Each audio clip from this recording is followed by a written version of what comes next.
kemarin apa jaringannya sudah aman Pak di kantor atau di Iya, rumah? di rumah udah. Gak tahu tuh Speedy itu yang gangguan, Pak. Speedy ya. Iya, kita pernah mengalami seperti itu. Iya, Kita kita pakai IndiHome itu bisa sampai 6 line kok, satu titik lokasi kita itu. iya, Dulu tapi sekarang sih cuma satu Pak karena nggak puas kita dengan pelayanannya. iya. Untung saya pakai dua jadinya. Yang satunya, soalnya kan saya pakai WiFi extender itu kurang bagus. Jadi Oh gitu. akhirnya pakai dua provider aja. Jadi Dua jaga-jaga. provider. Kalau, salah satu ini down, masih ada bisnet. Oh iya iya. Betul Iya. betul. Pakai berapa yang berapa Mbps Pak? Berapa ya, 30, cuma yang 30. Kalau Oh bisnis 30 ya. 50. Oh bisnetnya 50. Mm-mm. Yang speedinya cuma tiga ini. Yang IndiHome-nya cuma 30. Itu dari dulu itu Pak, 2000 berapa itu? 2015 kali. Kita tuh udah pernah nyoba semua Pak. IndiHome paling lama ya. Karena sebelum Ya. IndiHome Speedy itu. Kemudian MyRepublic, MNC, Biznet. Tapi semuanya tetap ada plus minusnya ya karena Tergantung daerah jangkauan juga kali ya Pak ya. jangkauan areanya itu beda-beda gitu. Ada yang dia punya backbone yang kuat, ada yang mungkin dia kerjasama dengan yang lain sehingga nggak bagus gitu. Katanya PLN Tapi juga ada ya Pak ya. ya, tapi yang jelas hampir semuanya itu pulaknya di Icon Plus Pak waktu itu. Sekarang Hmm. PLN bikin sendiri IconNet gitu. Icon Plus itu milik PLN Pak. Oh, bagus ya Pak. Jadi gini ya, kan PLN itu kan penguasa tiang ya. Iya benar. Apa? Iya. Jadi di mana ada listrik, ya di situ ada tiang PLN gitu. Heeh, Maka heeh. PLN masuk ke bisnis ISP. Tapi ISP-nya PLN itu tidak boleh dijual retail waktu itu. Hmm. Sehingga dia jualnya B2B. Hmm. Karena jual B2B, dia jualnya ke Telkom, ke Indosat, ke XL gitu. Sehingga banyak provider-provider itu kulaannya ke PLN, Hmm. kulaan internet gedenya gitu. Waktu itu Hmm. memang kayaknya ada pembatasan regulasi ini ya, izin ISP ya. Hmm. Hmm. Nah, sekarang eh, PLN dapat izin untuk jual retail, sehingga dia bikin namanya Econet gitu. Oh, Nah, menarik ya. sebetulnya secara infrastruktur memang PLN paling kuat Pak jejaringnya. Hmm. Tapi secara manajemen lah ini belum tentu Manajemen karena teknologinya juga. infrastruktur infrastruktur dengan manajemen ini kan wilayah yang berbeda. Benar-benar. Jadi dengan adanya persaingan itu antar provider tuh bisa potong-potongan kabel loh Pak. Jadi punya punya Pak Dharma itu mati itu bukan karena bisa jadi bukan karena Indihome yang jelek, tapi mungkin ada yang motong kabel kan Ya. kayak kayak kemarin yang ada itu loh kasus apa mahasiswa yang kena jeratan kabel FO itu loh Hmm. apa Bali Asia ya yang Iya, iya. punya yang dia menyediakan pengelolaan kabel fiber optiknya tapi dia banyak yang apa tuh kayak ngelewer gitu Pak istilahnya kendor sampai turun ke jalan terus ada yang kena apa ke keceret lah gitu itu kan sampai kalau nggak salah kerongkongan apa tenggorokannya putus. Ya, Nah, itu bisa jadi juga manajemen bukan karena infrastruktur betul, gitu. betul. Mungkin ada beberapa titik yang nggak termaintain sampai akhirnya begitu. Oke, terakhir kemarin kita bahas USB ya, Pak. Betul. Eh, punya Pak Dharma sudah ditemukan USB-nya? Sudah, Pak. Bisa dipaparkan, Pak? Kan ada tiga ya, Pak ya. Yang sekolah Ya, milihnya si daerah ya. Karena hmm, pertimbangan tadi itu. Di antara seluruhnya itu malah kalau untuk yang sekelas, yang sejenis yang kita buat itu ngambilnya dari luar gitu. Otomatis Hmm, mereka untungnya tipis lah ya. Kalau sharing-sharing dengan kepala sekolah itu otomatis kecil dapatnya. ya. Itu bukan rahasia umum, rahasiain lagi ya. Pasti itu mereka memikirkan itu. Jadi saya pilih itu yang untuk sekolah, termasuk dana BOS yang untuk Ya. lah. Kalau retail, retail itu kualitas mungkin ya. Oke.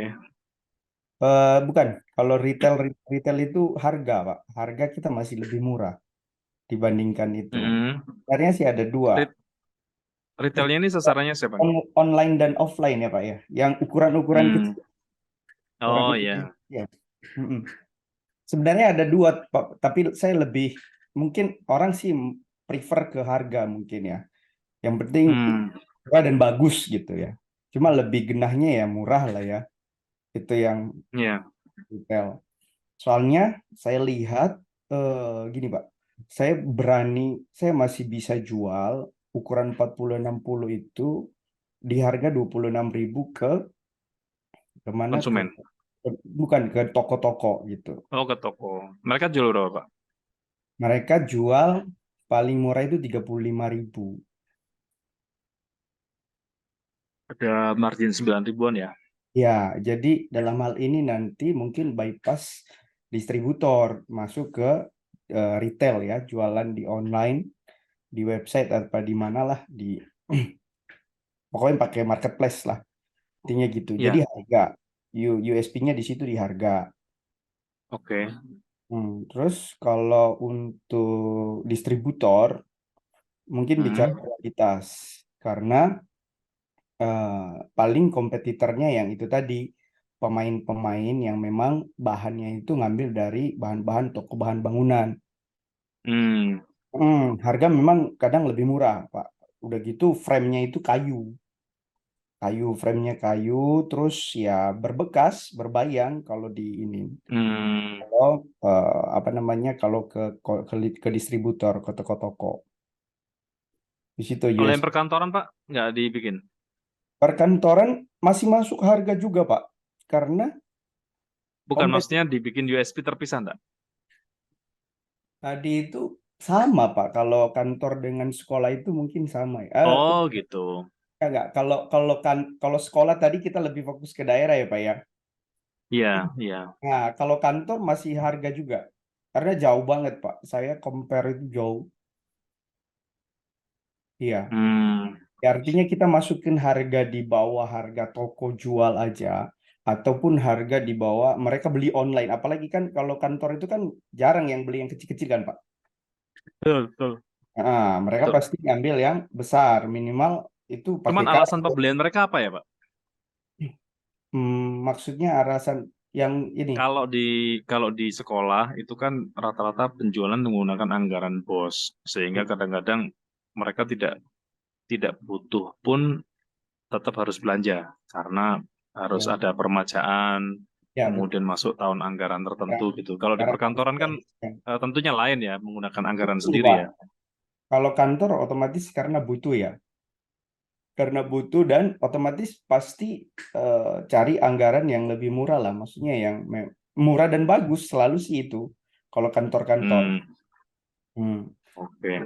Jadi saya USP-nya juga di situ harga masih masuk, Pak. Harga ya. Mm-mm. Oh, Bukan perang oke. harga sih, tapi mungkin kadang-kadang saya masih di image-nya itu orang lebih milih murah dan bagus kali ya. Apa gimana ya, Pak ya? Jadi gini Pak, kemarin kan sempat saya lontarkan satu ide untuk memisahkan beberapa produk itu dengan merek yang berbeda. Mm-mm. Artinya ada produknya Pak Dharma yang memang disiapkan untuk orang-orang yang butuhnya papan itu secara komoditi. Yang penting punya papan tulis gitu, yang penting punya whiteboard. Mm-mm. Jadi dia kan hanya melihat apa namanya kepemilikan atau punya atau ada gitu. Mm-mm. Nah, yang ini eh, USB yang bisa masuk memang harga, tapi ada jenis papan tulis produknya punya Pak Dharma juga, tapi dibuat dengan nama lain, Mm-mm. meskipun dengan komposisi atau spek yang tidak jauh berbeda, bahkan bisa jadi sama persis, tapi dengan spek apa namanya, dengan Merek. merek yang lain.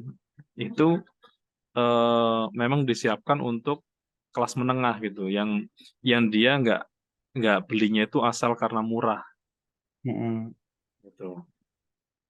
Nah, sedangkan yang ketiga itu adalah spek yang paling tinggi karena Mm. mereka belinya bukan lagi urusan harga, tapi urusan kualitas dan servis Mm. pelayanan. Jadi kecepatan, ketersediaan, kemudian keandalan. Biasanya sih nyari ini apa namanya whiteboard yang betul-betul ketika dihapus itu bisa bersih bersih kayak belum ditulisin itu Pak. Cuma Kan mereka ada prefer kalau udah begitu mereka itu beda beda jenis sudah Pak, langsung ke whiteboard kaca udah. oh gitu ya. Whiteboard kaca. Behaviornya gitu ya Pak. Ya, kalau kalau udah ada budget segitu gede, mereka cari yang lebih Ya, mungkin yang beda. Mereka lebih prefer ke kaca. Ada beberapa juga kayak gitu, Pak. Nah, cuma berarti memang ini Pak ya. Kalau dinaikkan lebih tinggi itu mendekatnya ke whiteboard kaca ya. whiteboard kaca, iya. Oh gitu. Heeh. Oke, oke. Soalnya budgetnya juga mahal banget itu, Pak.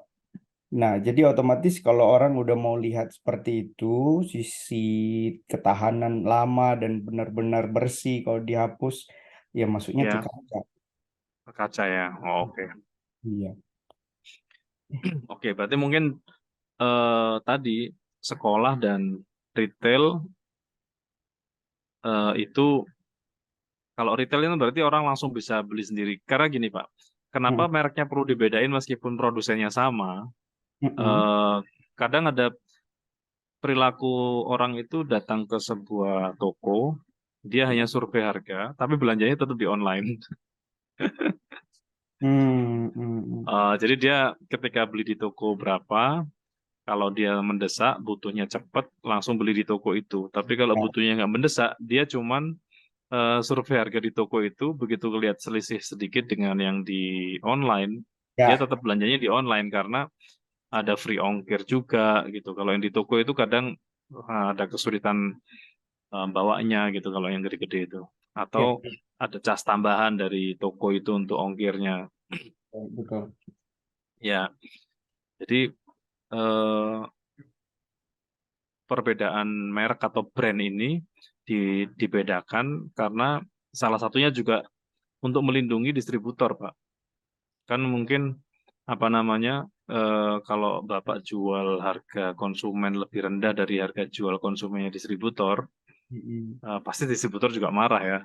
Betul, Apa betul. kayak kayak di shortcut gitu Benar, benar. pasarnya. Nah, sehingga ya mestinya sangat mungkin kalau misalnya dibuat brand itu berbeda karena yang sudah lama bersama distributor tanpa merek mungkin dipertahankan, tapi ada yang dijual retail dengan merek tertentu, misalnya DRM misalnya, Ya, mereknya juga nggak harus yang aneh-aneh, ada apa namanya, entah itu DRM atau LRS gitu, mm, mm, mm. kan nama inisialnya Pak Dharma kan, Ya, atau nama anak atau nama siapa gitu yang penting ketika di searching di apa pendaftaran merek itu minimal belum ada yang make sehingga sewaktu-waktu nggak kena somasi. ya, ya. Meskipun kita sendiri belum daftarkan merek gitu, tapi sudah berbeda dulu karena Hmm. ada yang berbasis harga itu ada yang berbeda spek atau lebih murah atau lebih baik, itu apa pilihan orang beli. Oke, itu kalau yang papan. Kalau yang apar, nggak ada yang begitu, Pak ya? Nggak ada yang perubahan USB ya? Hmm. Perbedaan. Kalau Apar ini saya baru temukan ininya tuh Pak, apa behaviornya konsumen. Kan konsumen kakapnya ini kan kantor-kantor. Iya.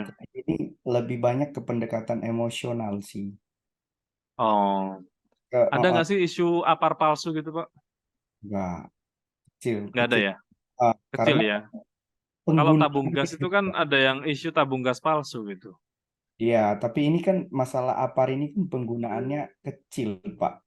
Jadi misalnya dia ada APAR 100 tabung gitu. Belum tentu Iya. itu pakai 10 tabung dalam 1 tahun. Kalau nggak ada Ya, ya, kebakaran, ya. jadi ya cuma pajangan dan formalitas saja, Pak. Dia Formalitas cuman memenuhi ini ya, ketiga. kepatuhan K3 ya. Iya, Kepatuhan K3-nya aja ya. Berarti yang dibidik ini ya, perusahaan-perusahaan yang masuk ISO atau ikut ya, apa akreditasi perusahaannya ya. Karena perusahaan. kalau kalau perusahaan yang nggak patuh dengan K3 kayaknya juga nggak peduli ya punya apa apa enggak ya. Nggak peduli gitu. Kayak rumah-rumah tangga lah, sebenarnya itu kan penting banget itu. Satu rumah itu Iya, iya. satu tabung aja. Tapi nggak peduli gitu. Iya, iya. Sama kayak perusahaan-perusahaan kayak kemarin itu di Lampung, Polres, ada Polres Lampung Selatan itu kebakaran. Iya, Itu iya. kejadiannya karena nggak ada APAR. Nah, setelah kebakaran, Hmm. baru Polres-Polres yang lain itu pada beli APAR. Oh, iya, iya, Baru iya, iya. peduli setelah setelah Iya, kejadian. iya. Ini kayaknya eh ada sesuatu yang menarik ini Pak kalau yang APAR dengan campaign ini kalau mau masuk ke rumah-rumah ya. Hmm, Jadi kita bawa ke ranah tadi pihak yang berwenang, misalnya Polres atau petugas untuk mensosialisasikan, mengedukasi. Nah, edukasinya dibantu, disupport oleh Pak Dharma gitu. hmm, Edukasinya itu entah itu sosialisasi atau iklan layanan masyarakat tentang pentingnya APAR. hmm, Nah, seakan-akan Pak Dharma sebagai sponsornya programnya Polres dan pemerintah untuk apa menjaga keamanan lingkungan dan sosial, terutama dari bahaya kebakaran. Yang aslinya ini adalah jualan APAR gitu. Itu apa namanya? Kayaknya mungkin itu, Pak. gitu ya. Itu kalau Karena ke rumah ya. kenapa, Pak? Itu kalau bidikannya ke rumah-rumah ya. Iya, kalau ke rumah-rumah. Karena apa? Ya itu seperti kayak masker kemarin gitu, Pak. Masker dan hand sanitizer kemarin tuh. Itu kan lewat kebijakan, Pak, bukan lewat door to door atau ini begitu pemerintah membuat kebijakan apa prokes untuk penggunaan masker dan hand sanitizer. Hmm, Ya, kita juga punya keyakinan itu bahwa salah satu yang punya kepentingan kan perusahaan-perusahaan farmasi nih, Pak, ya, betul. yang masuk ke situ gitu. Nah, misalnya apa semakin seringnya sosialisasi dan atau bahkan masuk di kebijakan atau mungkin ngulik-ngulik tentang undang-undang kalau memang penggunaan APAR ini ada undang-undangnya atau kepatuhan terhadap K3, Hmm, berarti database customer-nya di-generate dari para perusahaan-perusahaan yang sudah menerapkan compliance ya, menerapkan kepatuhan terhadap hmm. ISO atau standar-standar yang lain. Iya, big marketnya sih cuma perusahaan kayaknya Pak. Kalau itu kayak tadi itu mungkin create Rumah market, rumah tangga enggak ya, malah ya, create market ya, create market berat ya. berat. Itunya sih paling paling empuknya itu. Kayak Hutama Karya ini aja, Hutama Karya itu aparnya itu ada sekitar 300 tabung. Itu Hmm. bening. Dan setiap titik project mesti pengadaan lagi ya. Isi ulang Pak. Itu setiap setiap Oh, tahun. isi ulang. Iya, justru isi ulangnya. Soalnya kita kalah sekarang Hmm. dengan pengadaan unit baru. Pengadaan unit baru itu ada satu pemain merek Tonata. Tonata itu Oke. dia udah kelas importir. Memang kita bisa Hmm. jual dengan harga dia, tapi tipis banget, Pak. Dia udah masuk ke Hmm. marketplace, Shopee segala macam. Udah gitu, Oke.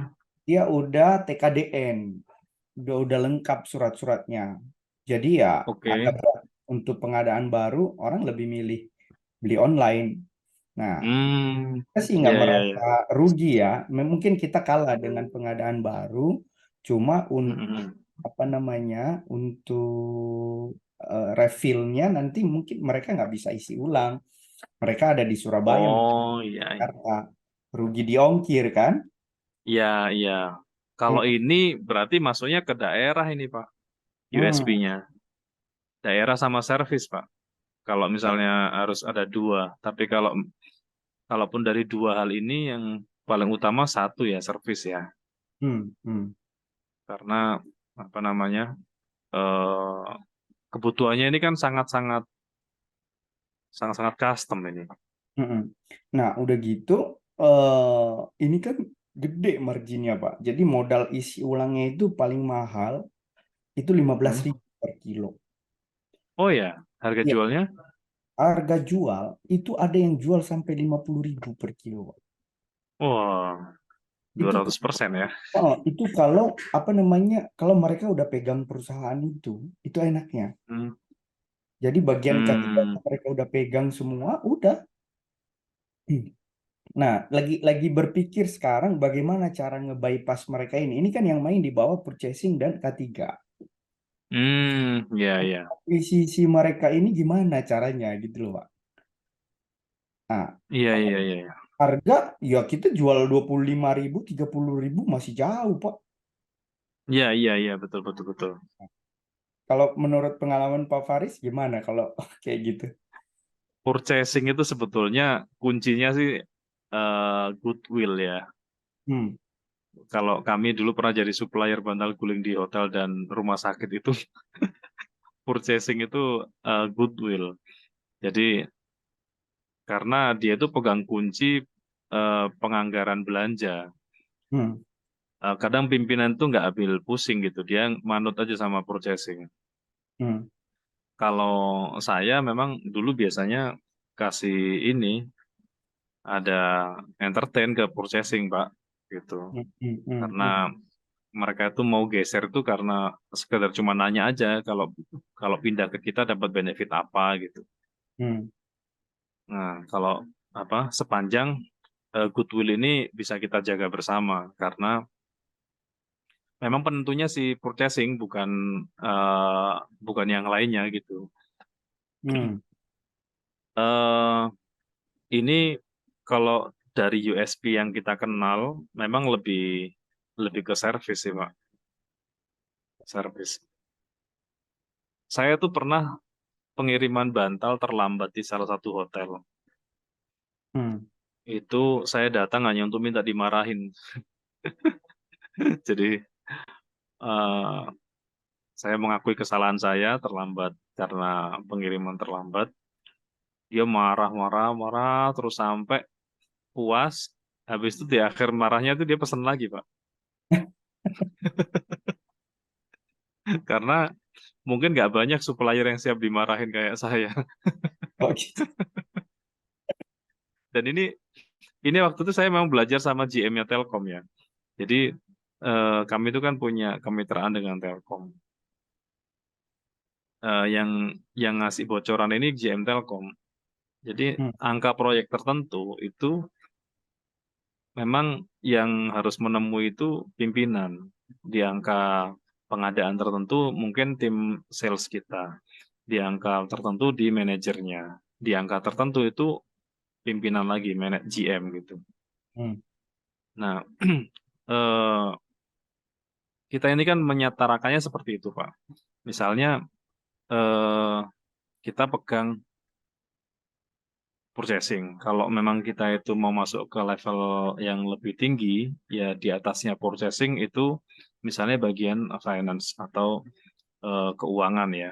Nah, orang hmm, keuangan kita pegang sama pimpinan, ketemu, yang sering kita servis pimpinan, tapi tim kita yang di bawah itu merawat orang purchasing itu.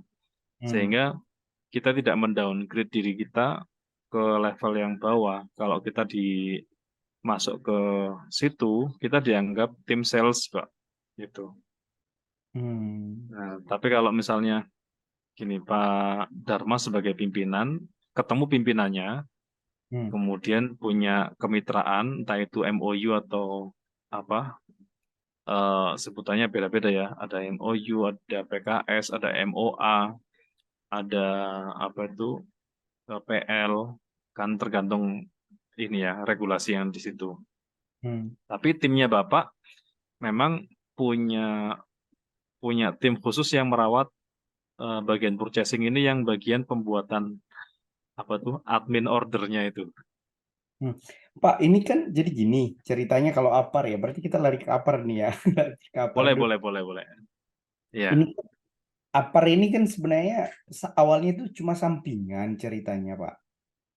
iya, APAR ini. Terus saya join sama kawan bikin PT gitu. Nah, iya, ya karena saya ngerti-ngerti dikit bikin-bikin apalah website, bikin apa gitu. Jadi iya, traffic itu datang, Pak. Jadi saya nggak mau pusing selama ini. Saya lempar aja, saya over aja ke kawan itu, ke PT-nya kawan yang iya, tadi barang-barang itu kan, Pak. Jadi dia yang iya, manage semua, dia yang manage. Tapi saya pikir ini kan marginnya gede, marginnya gede. iya, Dan ada importir yang hubungin saya langsung karena mungkin dia tahu nomor saya di internet kan. Nah, iya, dia hubungin saya, terus saya lihat, wih jauh banget ininya gitu loh. Sementara customernya itu, konsumen itu dari saya itu lumayan. Akhirnya saya berpikir untuk main sendiri kan, Pak. Nah, iya. jadi bicara tentang tim tadi itu, jadi semua penjualan selama ini itu cuma masuk dari internet gitu doang, Pak. Jadi nggak ada tim-tim di bawah gitu loh. Oh gitu. Orang tahunya saya itu ya udah terserah lah mau Oh dianggap oke. marketing, mau saya pimpinan. Nah, gimana cara Berarti gini Pak. Berarti gini Pak. Bapak bikin buyer persona sama customer journey aja Pak. Mm-mm, Kalau di kami itu, eh jadi kita bikin nama virtual di kantor. Termasuk mungkin kemarin sempat saya infokan ya waktu Bapak main ya. mm-mm, Yang namanya Mbak Dita di kampus digital itu bukan nama asli orangnya gitu. mm-mm, Itu nama virtual gitu. mm. Seperti kalau Bapak punya langganan Telkomsel, itu ada namanya Veronica. Oh iya iya iya. Kalau di Indosat ada namanya Indira. Hmm. Kalau di Mandiri itu namanya siapa ya? Itu semua punya punya nama virtual, CS online. Kalau Hmm. Bapak datang ke kantornya langsung, Bapak cari Veronica di Telkomsel, nggak ketemu Pak orangnya yang mana Pak. Hmm. Karena Hmm. yang pegang admin Veronica itu bisa namanya Agung, Dimas, atau Betul, betul, betul. Oke. atau Siti gitu. Nah, jadi saran saya, Bapak sebagai eh, pemilik dan pengelola itu nomornya dipisahin, Pak. Ada nomor yang menjadi nomor CS online, meskipun yang pegang Bapak sendiri, tapi menggunakan nama virtual. Kalau kita sih menyebutnya buyer persona ya. Buyer persona itu salah satu metode untuk menyetarakan kita sebagai eh, perusahaan atau company dengan segmen marketnya. Hmm. Sehingga dengan buyer persona itu kita membuat semacam eh, figur fiktif atau karakter fiktif untuk menyetarakan diri dengan segmen kita. Hmm. Hmm. Misalnya segmen kita itu anak-anak, ya kita menggunakan nama-nama anak gitu. Atau segmen kita itu remaja, ya dengan nama remaja. Segmen kita dewasa, dewasa. Segmen kita lansia, lansia. Yang Hmm. itu menjadi cara kita menyetarakan komunikasi dengan mereka biar mereka nyaman gitu. Ada yang dengan sebutan Kak, ada yang sebutan sis atau Hmm. bestie, ada yang sebutan Mas Bro. Itu Hmm. cara kita menyetarakan bahasanya.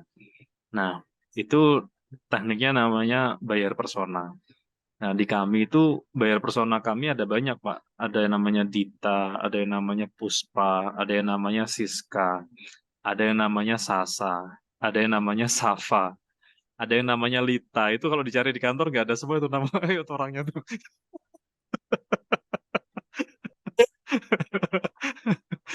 Berarti Jadi yang pegang itu apa? Saya chatting-chatting itu siapa, Pak? nama aslinya Mbak Lulu tuh. Dulu sebelumnya dipegang oleh Mbak siapa namanya ya. Jadi kalaupun misalnya tim kita itu ada yang apa berubah, entah itu pindah posisi atau ada yang Hmm. resign atau ada yang digantikan dengan eh, customer nggak ada yang tahu gitu, nggak ada yang tahu tentang perubahan manajemen ini, taunya mereka tetap dengan perusahaan gitu. Nah, kalau nanti ada permintaan ketemuan offline, baru si buyer persona itu mengatakan bahwa oh nanti yang menemui sobatnya Dita gitu atau temannya Dita. Hmm. Rekan Dita akan menemui Bapak gitu. Padahal yang megang akun Dita juga dia sendiri. Sendiri. Ya, karena ini untuk apa namanya membangun apa ya komunikasi yang efektif dan nyaman antara kita sebagai perusahaan dengan konsumen, sehingga konsumen pun merasa nyaman, seakan-akan yang sedang diajak bicara itu rekan setaranya gitu. Kita sendiri kan sebetulnya paling nyaman kalau diskusi atau dialog dengan setara.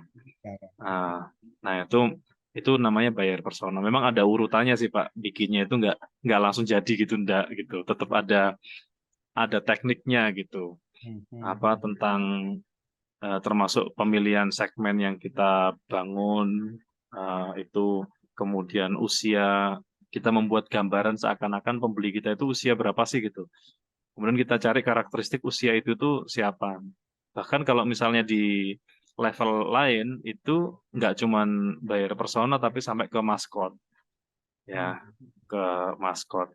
Maskot ini kan eh, mewakili karakter perusahaan. Ya, kalau Indomaret kalau nggak salah dulu maskotnya namanya si Domar ya, Idomat. Ya, ya, ya. si Domar. Nah, sehingga ketika Indomaret bikin promo-promo, figur si Domarnya ini muncul. Dulu kami juga pernah dapat itu pesanan buatin apa itu kostumnya si Domar tuh. Hmm. Kan kalau apa teman-teman di produsen apa bantal guling itu kan ada beberapa pengrajin yang bikin boneka. Kan secara bahan itu nggak terlalu berbeda jauh. Hmm. Hmm. Itu dapat pesanan itu ya menarik gitu karena sudah ke level bikin maskot. Nah, kalau sudah punya maskot itu tanpa masang logo merek dan apa nama kita, orang begitu lihat maskot itu kita langsung kenal bahwa itu punya kita gitu. Nah, Hmm. kalau sudah sampai ke situ berarti brand awareness, brand identity, brand equity sampai brand apa namanya disruption-nya itu sudah kuat sekali gitu, sampai nggak mau beli yang lain kalau nggak di situ. Dan Hmm. kejadiannya juga begitu, ada beberapa anak yang nggak mau belanja jajan kalau nggak di Indomaret gitu. Anak-anak Hmm. yang nggak bisa baca tulis aja tahu itu Indomaret. Anak balita usia 3 tahun, usia 2 tahun itu minta berhenti di Indomaret meskipun dia nggak tahu cara baca Indomaret kayak apa. Hmm. Nah, mungkin dia punya experience. Nah, experience ini kita masuknya ke customer journey gitu. Experience-nya si mereka mungkin pada saat datang pertama kali di Indomaret dia dapat balon, dapat balon Indomaret gitu sehingga berkesan sekali buat dia. Apa? Memang yang punya duit orang tuanya, tapi yang memutuskan berhenti di pinggir jalan tuh anaknya. Betul. Ya, harus nangis, pakai drama, Nah, ini kenapa? kayak drama gitu. Pakai drama. Nangis. Iya, iya. Akhirnya yang beliin tetap orang tuanya, meskipun tapi yang memutuskan berhenti di pinggir jalan tuh anaknya gitu. Ini Hmm. bagaimana customer itu dibuat satu rangkaian perjalanan yang tersetting, terdesain gitu. Sampai betul-betul merasuk tadi itu, masuk ke kalau bahasa psikologisnya sih otak limbik ya. Dia sudah mengalahkan rasional dan emosi. Hmm. Itu langsung spontan. Oke. Nah, jadi soal tadi itu Pak, bicara apa ketemu apa entertain bosnya, apa finance-nya, itu berarti di setting Iya, seperti itu ya. iya ada urutannya. Memang kalau apa? Ya tetap harus diuji coba dulu ya, karena tidak sepenuhnya langsung bisa berhasil dengan teknik yang sama ya. Intinya ketika Pak Dharma hari ini banyak melayani online, permintaan datang secara online, saran saya untuk CSO-nya, customer service online-nya, meskipun selama ini dilayani sendiri, Pak Dharma bikin bikin satu buyer persona untuk mendefinisikan customer-customer yang selama ini hadir itu setara dengan si nama virtual yang disiapkan itu. Jadi selama komunikasi, Pak Dharma menggunakan nama virtual selama komunikasinya via online. Tapi begitu via offline, ya Pak Dharma bisa menggunakan nama sendiri gitu. Tetap kita otentik gitu. Sehingga pada saat nomor itu diwakili orang lain, dia pun sudah siap dengan skrip-skrip yang harus dijawab dengan standar kita, sehingga kanal penjualan itu tetap berjalan meskipun tanpa kita gitu. Ini yang waktu itu sempat terputus di obrolan kita pas di kantor itu loh Pak. Masih ingat nggak Pak? Yang saya sempat menyinggung apa ada telepon. ada owner travel yang dia nggak pernah berhenti nerima telepon. Benar. Karena mulai dari tiketing, pesanan order semuanya menggunakan nomor dia sendiri dan dia sendiri yang pegang gitu. Sampai meeting itu tidak pernah bisa jenak gitu. Dan dia kesulitan menduplikasi karena terlanjur equity-nya ada di nomor HP itu gitu. Kalau saya yang saya lakukan, saya sendiri punya nomor pasca bayar itu Indosat itu ada 5 Pak. Indosat ada 5, Telkomsel ada 1, XL ada 1. Yang saya pegang sendiri itu ada 3. 1 Telkomsel, 1 XL, 1 Indosat. Yang lainnya itu saya distribusikan ke tim dan saya merubah nomor itu menjadi persona tertentu, menjadi sebuah karakter tertentu, termasuk tadi ada yang namanya Lita, Sasa, Safa, kemudian Dita, Puspa. Itu nama-nama yang memang itu nomor-nomor yang tadinya nomor saya semua gitu. Nomor saya semua, cuman begitu saya ganti nomor, setiap ada yang masuk ke nomor situ, dia memperkenalkan ulang bahwa nomor Pak Faris sekarang menggunakan nomor yang lain lah gitu. Nah, sehingga di nomor itu adalah nomor untuk pelayanan jasa apa atau produk apa. Akhirnya teredukasi sendiri gitu. Sampai ada yang sempat saya itu geli sendiri. Saya ditelepon mitra itu, Pak Faris itu kira-kira Kak Litanya ada di kantor hari Senin besok, ada di kantor nggak ya gitu. Padahal yang dimaksud Kak Lita itu dulu tadinya juga nomor saya itu, dan orangnya juga namanya bukan Lita aslinya gitu. Tapi saking seringnya komunikasi kemudian intens, dan dia mungkin terhambat karena mungkin belum fast respon atau di luar jam kerja, jadi yang dihubungi langsung ke saya gitu. Tapi besoknya tim saya langsung saya minta follow up, biasanya gitu. Dengan cara itu kita lebih nyaman, lebih tenang hidup. urusan komplain, urusan ini kita bisa bisa buatin pagar dulu gitu, sehingga kita bisa mikir yang lain gitu. Karena kalau all in one di kita itu suatu saat kita sendiri kesulitan menduplikasi dan nggak ketemu gantinya gitu. Itu sih saran saya Pak, tapi boleh dicoba boleh nggak juga Pak, karena kembali ke ini ya, ketersediaan tim juga ya. Ya benar, karena kepikiran tadi itu sih Pak, maksudnya kan tujuan kita kan mau ke layanan ya, ke service untuk apa itu. Jadi kita bilang yang ketemu yang ngerawat bagian purchasing ada gitu, yang ngerawat intinya finance-nya ada, bosnya juga ada gitu. Jadi kita tahu level kita yang mana. Nah masalahnya nggak ada tim gitu. Itu yang baru ini. Tapi ya mungkin ke depan nanti, sih ada. Cuma kan penanganan pertama-pertama ini, Pak. Iya, kami kalau di misalnya di PT Kampus Digital ya, misalnya yang fokus untuk temu kepala sekolah, rektor, itu saya Pak. Hmm. Tapi yang fokus ketemu kajur, itu ada sendiri. Yang fokus ketemu, kajur dan kaprodi itu ada sendiri. Fokus ketemu guru ada sendiri. Sehingga kita punya checklist harian ya. Berapa banyak kita menyapa mereka dan siapa yang kita sapa, itu kita punya ini sendiri, punya bagiannya masing-masing. Sehingga Hmm. ketika ada kebuntuan dengan tim yang melayani guru, nah kita bisa selesaikan lewat kaprodi atau kajurnya. Ada Ini udah kebuntuan bicara kita bisa lewat mengenai strategi apa belum, Pak ya? mana? Ini udah bicara mengenai strategi ya ke depan. Ini sebetulnya eh, pembicaraan kita masih di wilayah USB, Pak ya. Sebetulnya ini ya USB Oke. ini kan sebetulnya positioning ya. Artinya gini, kan orang beli itu tidak terlepas dari persona kita pribadi ya. Seperti yang Hmm. kemarin Pak Dharma sempat cerita bahwa selama ini distributor-distributor itu eh, mungkin karena punya kepercayaan atau punya ikatan yang lama sehingga apa langsung ke Pak Dharma gitu. Ya. Nah, tapi kita kan nggak ada yang tahu Pak sepanjang apa kita itu bisa bermitra, katakanlah gini, entah yang berhalangan itu Pak Dharma atau yang berhalangan itu ownernya sana Ya. atau eh, misalnya nih suatu saat ada regenerasi di mitra kita, Iya pasti. mereka sudah nggak lagi melanjutkan, dilanjutkan anaknya misalnya. Nah, Hmm. otomatis kan eh, cara bermain berubah.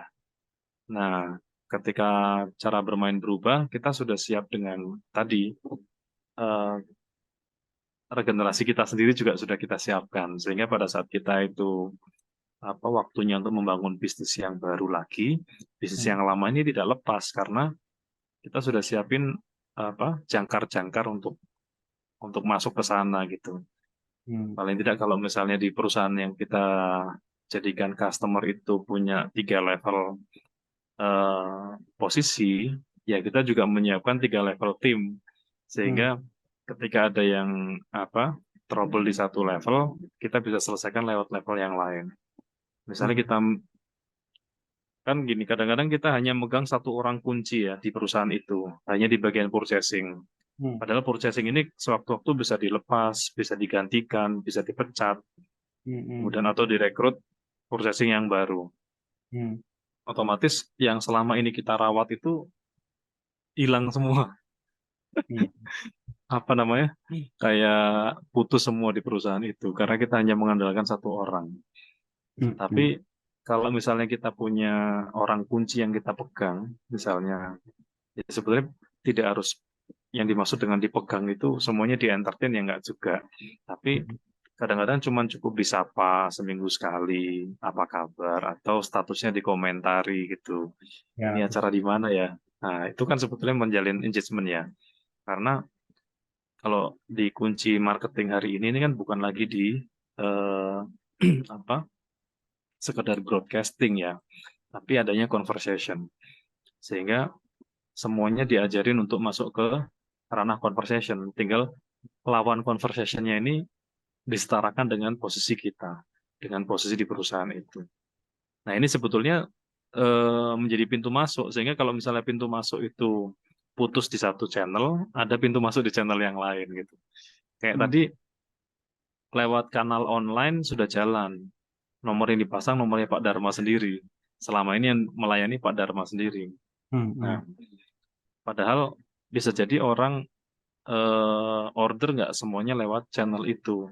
Ada Hmm. yang karena datang, ada yang karena pas forum meeting main olahraga bareng, Hmm. ketemu, Hmm.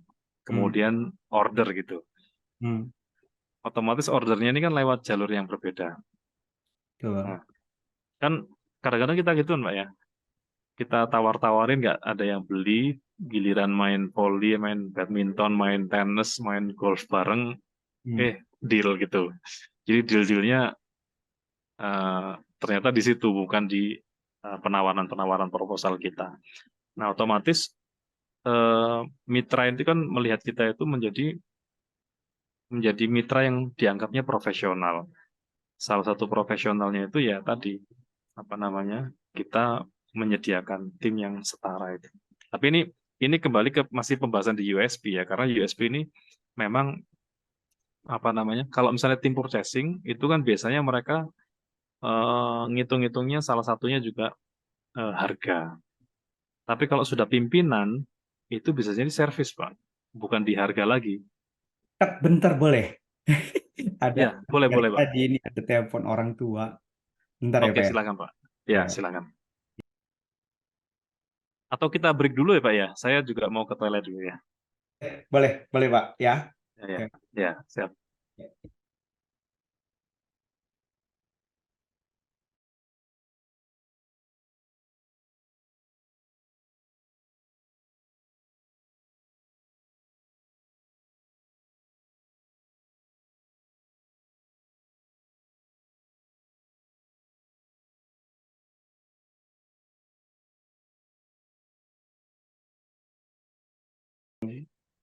Oh iya, Orang tua. oke Pak. Mm-mm. Memang number one klien tuh Pak. Nggak boleh dilewatkan.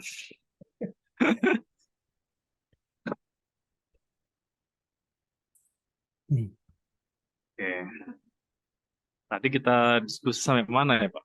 Oh, buyer persona sama customer journey ya. Ya. Ya mungkin nanti di lain kesempatan kita apa? Kita bahas ya Pak detailnya, karena memang konsep buyer persona dan customer journey ini mungkin di sebagian perusahaan sudah banyak yang familiar karena sudah dilakukan, tapi di bisnis-bisnis tertentu mungkin belum familiar karena eh, tidak terlalu penting, dianggap tidak terlalu penting. Mm. Customer journey ya Pak ya. Iya, customer journey. Tapi kalau Pak Dharma nanti searching-searching akan banyak itu. Banyak apa? Ya, tutorial atau dokumen atau video-video yang menjelaskan tentang customer journey dan buyer persona. Nah, salah satu implementasi yang digunakan ya kayak tadi yang saya sebut tuh, nama Veronica, nama Indira, nama Aisyah, itu Hmm. apa namanya, yang digunakan di perusahaan-perusahaan yang menyediakan call center, atau kalau di BMC Business Model Canvas itu eh,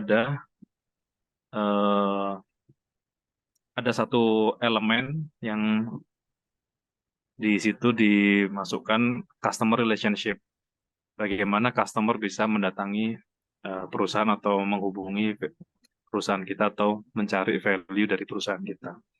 Hmm. Nah, ada yang menyediakan call center atau eh, CSO, atau sebutan lagi apa ya namanya ya. Ada yang lain lagi, cuma saya lupa tuh nama istilahnya. Tapi implementasinya salah satunya itu. Oke. Oke, kita lanjut ke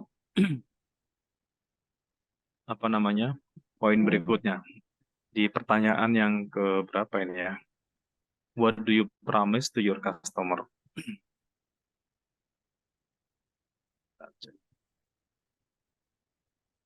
What do you promise to your customer? Ini pertanyaan di market landscape yang perlu kita eh, jawab ya, karena cara menjawabnya biasanya menggunakan tagline. Tagline itu adalah salah satu teknik komunikasi kita ke customer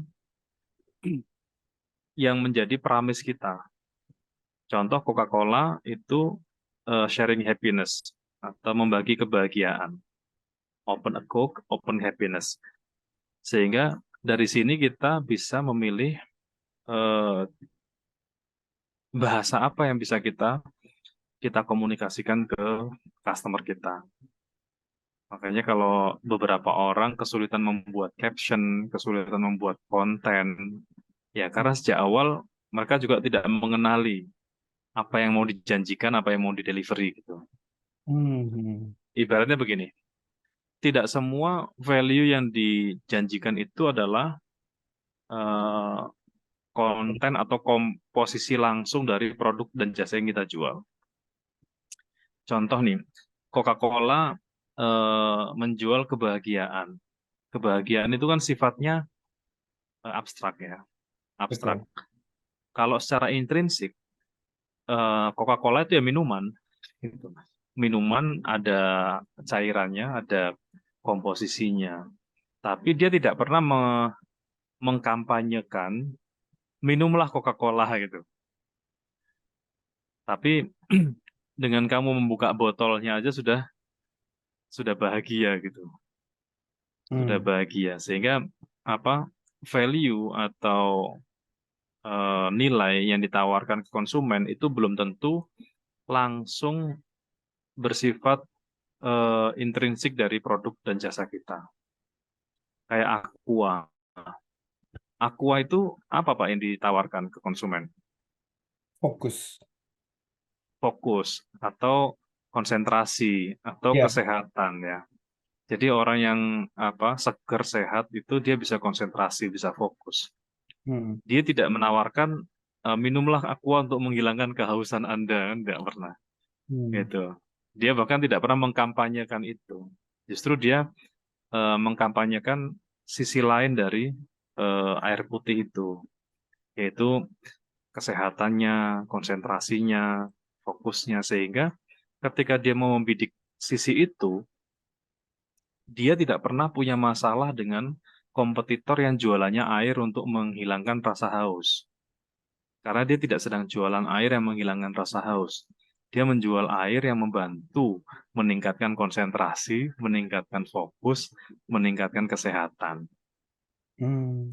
Karena tema jualannya adalah kesehatan, maka sasarannya adalah orang-orang yang tidak peduli dengan harga. Gitu. Karena orang kalau sudah masuk ke ranah kesehatan itu, biaya itu tidak relevan. Orang akan berani bayar berapapun asal sehat. Gitu. Betul. Nah, makanya Aqua tidak pernah khawatir bermunculan air isi ulang, Pak. Itu. Mau segede apapun bermunculannya air isi ulang, market share-nya Aqua masih 90%. Gitu. Mas. Untuk pasar di Indonesia. Gitu. Meskipun yang jualan air isi ulang banyak kan, saya yakin di Lampung juga banyak. Banyak banget. Bahkan Iya, Di. ada yang jualnya segalon 3.000, segalon 4.000 gitu. 1 galon loh, bukan satu botol ya. Ya di situ ya, Pak ya. Kenapa? Gimana Pak? Iya, berarti di situ dia ya, karena dia menjual kesehatannya ya.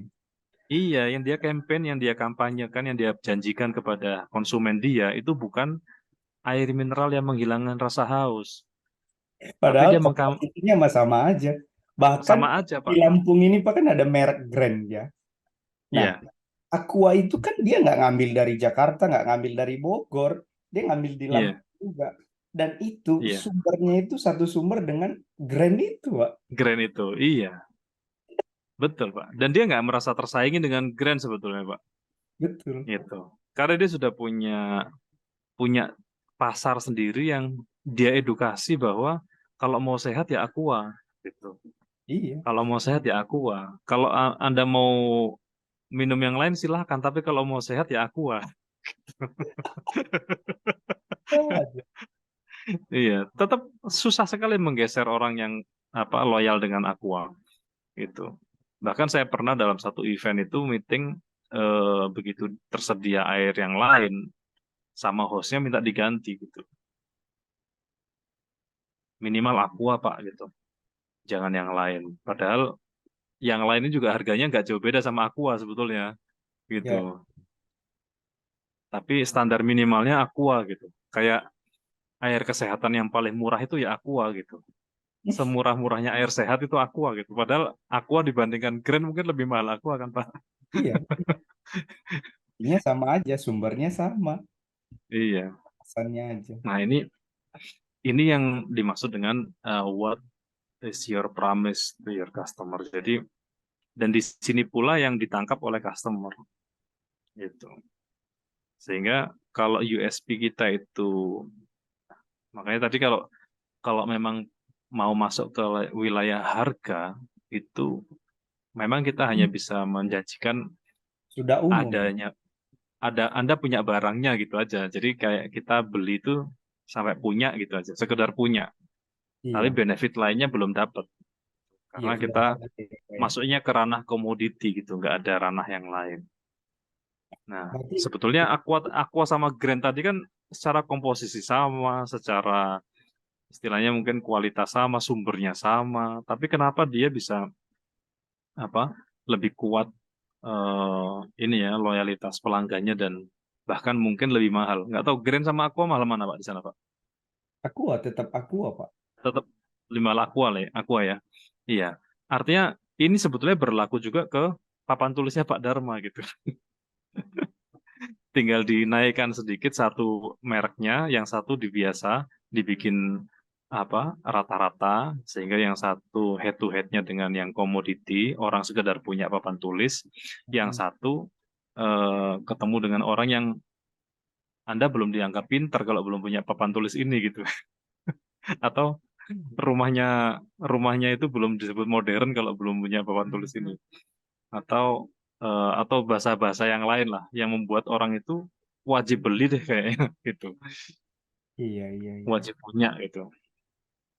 Nah ini yang perlu dirancang memang menemukan ini data yang kita pakai adalah data yang pertanyaan kita yang dulu itu Pak, yang who is your customer itu, know your customer itu. Jadi mereka punya duit berapa sehingga ketika kita ketemu ada ceruk tertentu yang belum terolah atau tertangani, mungkin ada brand atau merek tertentu yang bisa kita naikkan ke situ.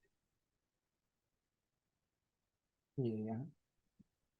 Berarti itu harus dirubah aja, Pak ya. Jangan harga berarti ya. USP-nya ya. Itu udah general Saran ya. saran saya saran saya memang begitu Pak.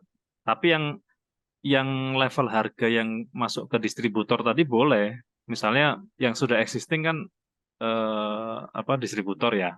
Mhm. Yang distributor tetap menggunakan USP harga juga nggak ada masalah Pak, dipertahankan. Tapi untuk apa pengembangannya, membidik pasar lain itu dengan membedakan merek dan membedakan harga, membedakan USP gitu. Hmm, hmm. Karena yang mau dikejar ini kan profit margin yang lebih tinggi, Pak. Betul, betul. Kan kalau pasar existing kan sebetulnya sudah settle, hanya saja marginnya terlalu rendah gitu kan, Pak. Betul, betul. Nah, sehingga yang perlu dirancang adalah gimana caranya membidik orang yang punya duit lebih, yang mereka juga cari whiteboard ini bukan sekedar harga gitu. Sama halnya tadi, Aqua pun sebetulnya peminumnya Aqua dan Grand juga orang-orang yang sama-sama butuh minum ya, gitu. Betul. Tapi kenapa tetap nggak geser gitu? Tapi kalau udah berpikir ke arah sini, berarti wajib kayak haki-haki gitu berarti ya, Pak ya. Takutnya nanti kita udah melejit. Ya memang memang bisa sambil jalan Pak, sambil apa proses ke haki, Ya. sambil proses bangunnya karena eh, kan semuanya tetap ada mulainya ya, Hmm, hmm. gitu. Lanjut Pak, Ini Pak. Ya. ini dari kepala sekolah, Salah tiga. enggak dari Semarang sih, tapi ya gitu apa. Kami memang ada pembagian seperti tadi yang saya sebut itu. Kalau kepala sekolah hubungannya ke saya. Iya, iya, Jadi iya. apa head to headnya itu kayak mau bermain catur itu ketemu Ya, pas gitu Pak. tapi kalau main catur semua bisa makan, Pak. Raja bisa makan. Bisa makan pion juga. Bukan maksud saya apa pion berhadapan dengan pion. Ya memang nanti kalau urusan makannya bisa makan bareng tuh Pak. Cuman apa namanya kalau di kami salah satu pengaturan segmentingnya seperti itu. Segmenting positioningnya begitu. Jadi ya salah satunya kemarin alasan kenapa program ini kita switch, kita rubah. Begitu tim saya tahu kalau yang ikut program ini Pak Dharma selaku owner dan pimpinan, ya akhirnya saya yang yang mendampingi. Aduh.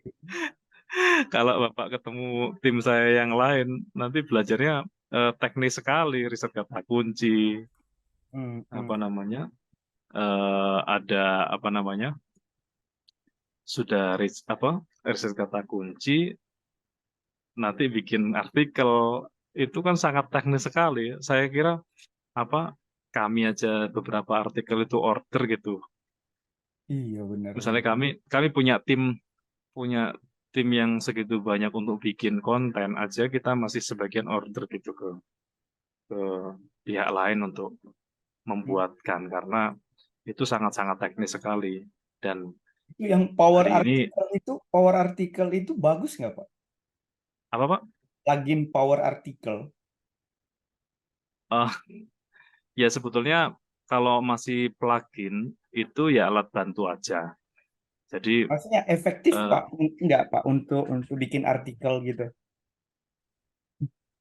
ya efektif, cuman apa namanya, eh, Google itu kalau kita masih masuk ke SEO, SEO-nya itu masih ke search engine-nya Google, itu algoritma dia akan dengan sangat mudah menemukan eh, mesin-mesin yang generate artikelnya apa secara robot ya. Tapi kalau keunikan yang dia temukan apa namanya betul-betul unik, makanya ada beberapa plugin yang lain untuk ngecek plagiasi dan apa namanya keunikan artikel itu, Pak. Hmm. Kalau jasa layanan pembuatan artikel memang cukup banyak ya, termasuk mesin-mesin software-software untuk membuatkan artikel cukup banyak. Hmm. Cuman selama ini tetap kesapu juga sama Google, Pak. Justru yang Oh, terjadi kita pernah kena ban itu berapa hari ya? Seminggu kalau nggak salah. gara-gara itu ya Pak ya. Iya, gara-gara artikel yang kita kita order artikel yang Generat. salah gitu. Iya, pakai Di generat generate generat gitu pakai nggak tahu. generator, iya. Nah, Iya. Ya akhirnya kita kapok gitu pakai yang begituan gitu. oh. Tapi kalau sekedar untuk nambah-nambahin konten ya nggak masalah. Yang penting nggak didetek sebagai apa namanya Bisa ya. ribuan dia sekali generate itu Pak. Iya betul Pak. Jadi Iya. nggak usah Dulu aja ya. dulu Google itu tahun berapa itu ngeluarin apa algoritma baru yang kan gini ya. Hmm. Google itu base perusahaannya itu kan open source. Hmm. Hmm. Yang itu satu satu kubu ya. Di kubu yang lain tuh ada Microsoft sama Apple. Hmm. Hmm. Microsoft sama Apple itu kan base perusahaannya itu based on proprietary. Hmm. Nah, ini sudah bisnis model yang berbeda. Nah, sehingga Google itu menyediakan ruang untuk para pemain-pemain open source untuk mendevelop sendiri. Jadi user create content. Nah, maka lahirlah aktivis-aktivis SEO itu, Search Engine Optimization. Yang ini sebetulnya antitesanya programnya Google yang namanya Google Ads gitu. Hmm. Google Ads itu kan apa namanya? Kita dibuatkan kanal untuk beriklan lewat Google. Hmm. Jadi kalau mau apa namanya? Unorganik berarti Google menyediakan kanal iklan lewat Google Advertising gitu. Hmm. Nah, SEO itu melawan itu menggunakan Ya. program organik yang memang algoritma ini juga disediakan Google untuk memperbesar usernya. Jadi Google itu penggunanya tertinggi, tapi pendapatannya tidak lebih tinggi daripada Microsoft waktu itu ya, Hmm. Hmm. waktu itu. Nah, kalau sekarang saya belum belum lihat lagi datanya. Termasuk Apple itu penggunanya cuma 2% kalau nggak salah dari penduduk bumi. Tapi kapitalisasinya, market share-nya kecil, tapi eh, Artinya. kapital gain-nya itu setara dengan Google dan Microsoft itu. Nah ini kembali ke cara bermain gitu. Artinya marketnya kecil tapi duitnya besar. Itu eh, Microsoft dan Apple. Sedangkan Google itu marketnya besar tapi size-nya kecil, sehingga apa namanya, kalau dijadikan apa pertandingan, atau bahasa kita apple to apple-nya apple to apple-nya itu akhirnya setara, mereka satu satu satu level lah, itu satu level, tapi dengan cara bermain yang berbeda. Sebetulnya pilihan-pilihan seperti yang kita bahas tadi itu kayak gitu juga sih, Pak. Kadang-kadang kan kita eh, kalau pakai hukum Pareto ya, Heeh. mungkin pasar kita yang 80% itu hanya menyumbang 20% dari omset kita, tapi ada pasar yang hanya 20% menyumbang 80% omset kita. Hmm. Hmm, itu kan sebetulnya pemilihan USP yang tepat yang membantu kita untuk seperti itu. Jadi ada beberapa apa omset yang mungkin produk atau jasanya itu dibuat meraih apa segmen yang murah sehingga penggunanya banyak, tapi omset yang dihasilkan dari pengguna yang banyak ini hanya menyodorkan atau menyuplai 20% dari total omset. Tapi Hmm. ada yang segmen kelas menengah dan atas, meskipun penggunanya cuma 20%, tapi omset yang dihasilkan mereka menyumbang 80% dari total omset kita gitu. Gitu. Nah, ini eh, ya tadi karena kita sudah eh, memetakan tadi masing-masing segmen ada USP-nya sendiri-sendiri. Kalau menurut Pak Faris sendiri, USP yang cocok ada ide nggak? Yang mana, Pak? Untuk papan tulis atau apa gitu? Kalau kalau papan tulis memang kalau saran saya tadi menyediakan 2 atau 3 brand, Pak. Mm-mm. 2 atau 3 brand. Ada brand yang memang disajikan untuk permainan harga, untuk mempertahankan yang user existing. Mm-mm. Sedangkan untuk akuisisi apa segmen baru dibuatkan 1 brand atau 2 brand yang baru lagi dengan sedikit perbedaan dengan brand yang paling bawah tadi. Entah itu penambahan lapisan atau penambahan apa tuh stiker atau penambahan Hmm. bungkusnya gitu untuk membidik yang segmen yang bisa diambil marginnya lebih tinggi gitu. Hmm. Sama dengan yang APAR. Yang APAR itu karena menurut saya sudah bukan lagi komoditi tapi service, sehingga USP-nya lebih ke service gitu. Karena kalau main komoditi nanti sama seperti galon isi ulang itu, Pak. Hmm. Hmm. Hmm. Galon isi ulang. Hmm. Nah, kalau service ini yang perlu didefinisikan itu ibarat ini ya, tagline kita bahas what is your promise ini ya. Itu bisa di kecepatan, kepraktisan, kemudahan, atau nah ini yang perlu dikenali lagi nih dari Hmm. hasil survei yang kemarin, Pak. Hmm. Selama ini mereka belinya karena apa, dan apakah yang dengan alasan itu adalah alasan yang paling menyumbang banyak transaksi. Nah, berarti itu yang kita pertahankan gitu. Atau Hmm. menyumbang banyak pembelian, nah itu yang kita pertahankan. Makanya kenapa data-data yang kita kumpulkan kemarin itu semuanya penting sekali kepake karena di sini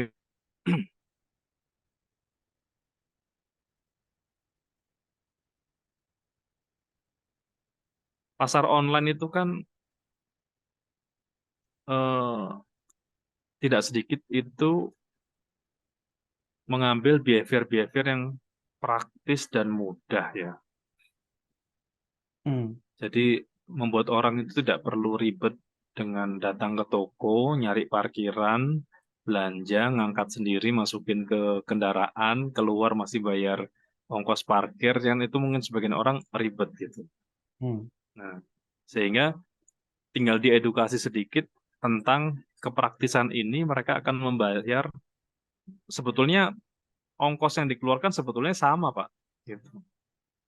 Misalnya datang ke toko nyari yang lebih murah, tapi dia harus bayar antrian, bayar parkiran, bayar waktu yang harus menunggu gitu.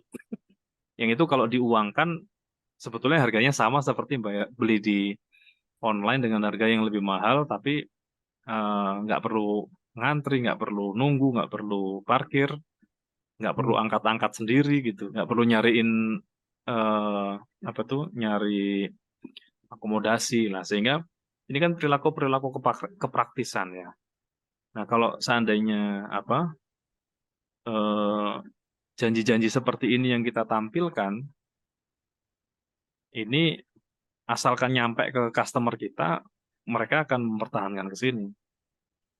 Contoh nih, Hmm. kalau misalnya marketplace ya, marketplace kalau Lazada apa Pak tagline-nya? Nggak tahu kalau Lazada nggak pernah pakai, Pak. Nggak pernah pakai. Pernah dengar iklannya enggak? Belum. Jadi akhir-akhir ini yang saya terima iklan di handphone saya tentang Lazada. Saya juga sudah lama nggak pakai Lazada. Saya pakai Lazada itu mungkin terakhir ya 2015-an. Hmm.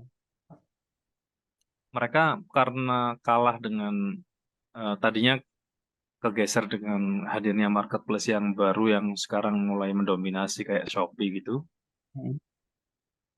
Mereka berubah kampanyenya, pelayanan cepat gratis ongkir. Ya, pelayanan cepat gratis ongkir. Itu kampanyenya Lazada. Yang ini sebetulnya dulu kampanyenya eh, Shopee, gratis ongkir.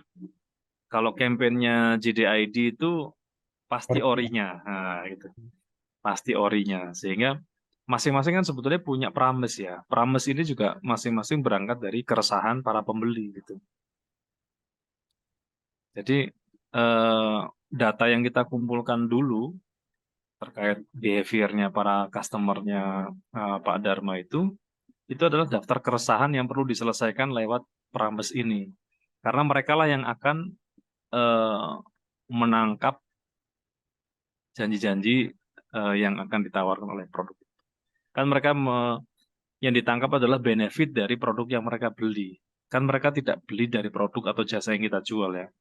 Yang Hmm. mereka bayar adalah benefit yang mereka dapatkan setelah membeli barang atau jasa kita. Hmm. Gitu sih Pak. Jadi kuncinya itu di promise-nya ya, Pak ya. Janji. Promise-nya ini, janjinya ini, tapi janji pun setelah dibuat tetap harus nyampe gitu. Ya, ya, ya. Nyampe. Kami itu waktu kami membuat apa itu tagline The House of Professional Digital Marketing Hmm. itu yang mendekat ke kami itu kan eh, jurusan-jurusan pemasaran Pak. Hmm. Akhirnya kami tuh sampai eh, pada berdatangan nih SMK-SMK yang punya jurusan pemasaran gitu. Kemudian begitu kita sudah menghimpun lebih dari 60 mitra, wah ini kalau kita hanya melayani pemasaran kayaknya terlalu kecil gitu. Meskipun sebetulnya kalau mau digedein lagi masih bisa, tapi jangkauan kita masih kedaerahan waktu itu. Akhirnya kita ganti digital, bukan digital marketing, tapi digital technopreneur gitu. Akhirnya yang mendekat ada TKJ, multimedia, desain grafis, ada ini yang mendekat untuk kerjasama, untuk bermitra gitu. Ya, ya, ya. Dengan kalimat the house itu kan rumah ya. Eh, kampus digital, the house of professional digital technopreneur itu mereka merasa di rumah gitu aja. Jadi apa temen aja gitu, temen satu rumah. Jadi kalau ada pertanyaan, ada diskusi, kita siap melayani. Ada pesanan terkait dengan teknologi digital, kita juga siap melayani. Minta Hmm. dibuatin software, kita juga ada eh, PT yang software developer, jadi kita juga siap melayani. Jadi obrolannya kayak pertemanan aja gitu. Makanya kita menggunakan tagline-nya The House of Professional Digital Technopreneur itu. Hmm. Meskipun sebagian teman-teman mulai mengevaluasi nih, technopreneur ini masih kurang familiar gitu. Tapi ternyata semakin ke sini justru yang mempopulerkan malah kampus-kampus sendiri gitu. Universitas itu kan sekarang pada berbondong-bondong bikin entrepreneur university, bikin apa eh, Benar. guru pun guru pun ada apa teacherpreneur yang jurusan kesehatan, keperawatan dibikin nursepreneur, oh semuanya dibikin trainer gitu. Jadi kayak ini era boomingnya gitu sehingga dengan nama planner itu merasa gue banget gitu. Sehingga Hmm. apa namanya kita hampir-hampir nggak pernah nawarin gitu. Hampir-hampir ya. Saya Karena juga tertariknya di situ, Pak, technopreneur itu. mereka mereka berangkatnya langsung ngubungin, baru biasanya minta minta penawaran atau apa gitu. Iya, karena akhirnya kita punya ekosistem sendiri, Pak, gitu. Ekosistem sendiri. Begitu edukasi ya lewatnya kampus digital, tapi begitu kebutuhannya software, langsung ke kampus data media. Begitu kebutuhannya itu sistem manajemen SDM, ke PT Bisa Indonesia Perkasa atau PT Mandala. Kita punya PT yang lain yang memang concernnya di situ. Sehingga eh, digital technopreneur itu bukan sesuatu yang terlalu jauh gitu, tapi di sekitar kita sendiri, di dekat kita gitu. Mungkin kita pernah ketemu itu, ada lembaga pendidikan juga, sekolah itu mintanya semuanya dibikin digital. Saya bilang gini, Pak, sampai hari kiamat tuh masih ada retail loh, Pak. Gitu. Karena yang dimaksud digital itu bukan berarti yang harus punya website, punya sosmed, dan punya apa marketplace. Hmm.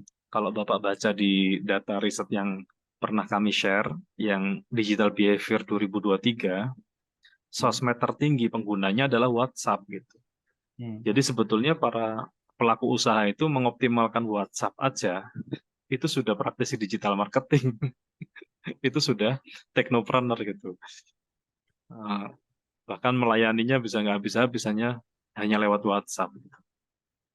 Terus saya pernah ditanya sama teman-teman yang aktif di IT gitu, Mas, programmermu sekarang pakai bahasa pemrograman apa gitu.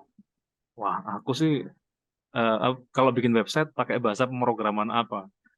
Saya bilang begini, aku sih pakai bahasa WhatsApp ya, gitu. Mosok sih WhatsApp bisa bikin website tuh? Iya, aku iso. Saya bisa bikin website lewat WhatsApp gitu. Kan Hmm. tinggal WhatsApp ke tim programmer saya, tolong buatin website. Jadi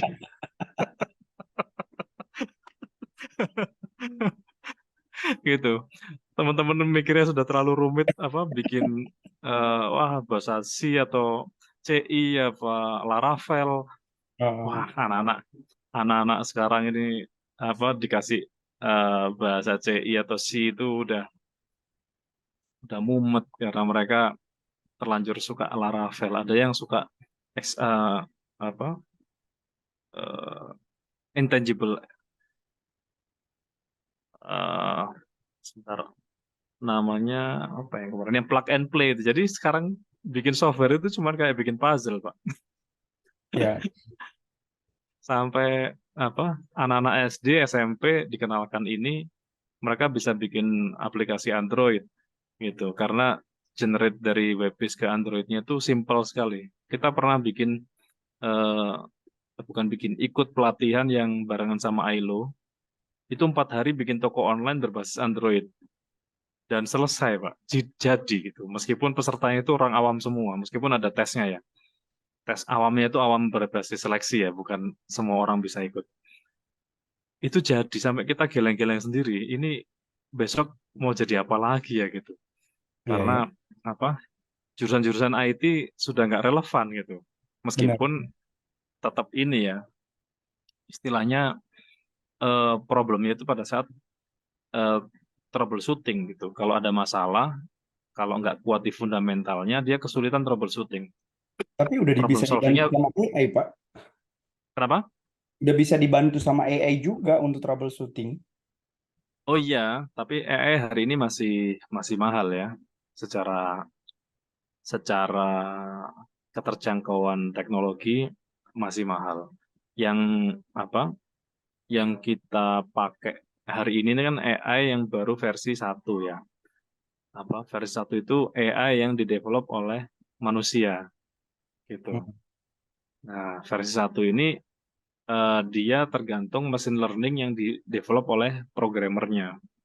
Sepanjang mesin learning yang nggak dikasih umpan yang banyak, nggak dikasih makan data yang banyak, maka kemampuan analisisnya juga belum cukup komprehensif. Benar-benar. Tapi memang ke depan akan lahir AI generasi yang berikutnya, AI yang didevelop oleh AI gitu. Jadi algoritma yang buat langsung mesin gitu. Nah, ini versi berbahayanya. Artinya yang dulu diedukasi ke kita lewat film Terminator, lewat Matrix, lewat apa itu ya tidak lama lagi gitu. Benar, Tidak benar. lama lagi. Ya, memang akhirnya kembali ke kita mau bermain di mana, di level apa, karena misalnya untuk UMKM-UMKM yang sifatnya retail ya, katakanlah misalnya seperti punya Pak Dharma, Hmm, Eh, kan levelnya sebetulnya baru level pengguna teknologi kan Pak, bukan bukan pembuat atau pembangun teknologi. hmm, Sehingga kita menggunakan teknologi ini kan semacam sebagai enabler dari bisnis kita aja. Kita hmm. sudah punya bisnis yang existing, yang sebetulnya tanpa teknologi pun sebelumnya bisa jalan, katakanlah kayak warung kelontong, itu Ya, orang datang beli pun jalan. Begitu adanya teknologi, kita memasang kanal pesan lewat WhatsApp, itu sudah menjadikan teknologi sebagai enabler, sebagai mempercepat apa yang seharusnya terjadi.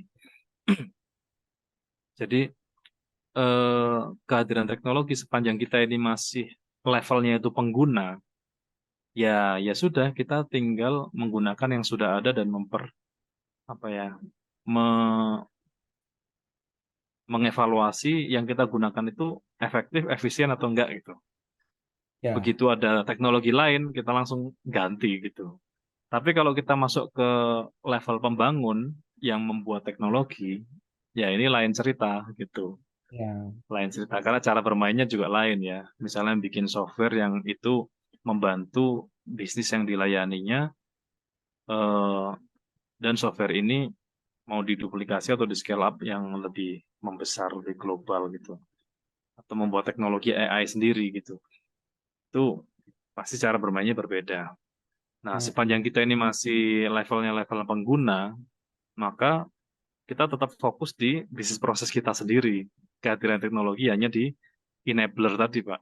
ya. Makanya kemarin ketika Pak Dharma menanyakan tentang apa pelatihan-pelatihan yang sifatnya teknis gitu, itu apa ndak eman-eman gitu, karena kalau sudah masuk ke situ itu ya akhirnya bisnis prosesnya sendiri tidak tertangani dengan baik karena kita kehabisan waktu untuk ngurusin yang sifatnya sangat-sangat teknis tadi gitu. Benar, benar. Sedangkan kita sebagai CEO atau business owner itu justru yang lebih tepat fokusnya adalah di develop bisnisnya atau expand bisnis atau eh, membangun bisnis baru, founder. Ini pun kalau di guru saya, penemu SBM ini, CEO pun dibuat kategori sama beliau gitu. Ada CEO yang memang levelnya itu founder, hanya menemukan atau pendiri gitu. Hmm, Dan cara berpikirnya adalah bagaimana membangun yang baru. Nah, pada saat dia sudah mulai keter, mestinya dia sudah siap suksesi mencari CEO baru. Dia fokus sebagai pemegang saham. Yang CEO barunya itu adalah kategori maintain dan atau growth, ya, memaintain atau menumbuhkan. hmm, Karena kalau misalnya dipertahankan dipimpin oleh CEO yang founder tadi, bisa jadi dia akan kehilangan fokus karena berusaha membangun yang lain lagi. Ketika berusaha membangun yang lain lagi, yang lama ketinggal, keter, dan akhirnya nggak sempat diwariskan. hmm. Padahal pada saat awal membangun itu kan kita sebetulnya punya visi bagaimana bisnis yang kita bangun itu bisa sampai 100 tahun atau bahkan ribuan tahun gitu. Betul, betul, betul. Ya, nah kalau kita berkutat di urusan yang sangat teknis, kita akan kehilangan waktu untuk membahas yang sifatnya strategik tadi, strategis gitu. Hari ini perusahaan yang belum terkalahkan kapitalisasi dan masa hidupnya, lifetime-nya, itu VOC, Pak. OC. VOC, pernah dengar VOC, Pak? Yang apa itu? Yang penjajahan itu bukan sih, Pak? Iya, betul. Kan Ah, akhirnya kita melabeli mereka sebagai penjajah kan, padahal itu perusahaan kan, Pak. hmm, VOC itu kan kayak Kadinnya Belanda yang ekspansi ke negara-negara lain untuk mencari barang dagangan Ya, ya, kayak ya. rempah dan sebagainya itu untuk dikirim ke Eropa, Hmm, dijual hmm. kemana gitu. Tapi karena prosesnya itu memang mungkin kalau bahasa kita sekarang nih ada urusan perizinan yang bermasalah, legalitas bermasalah sehingga bentrok dengan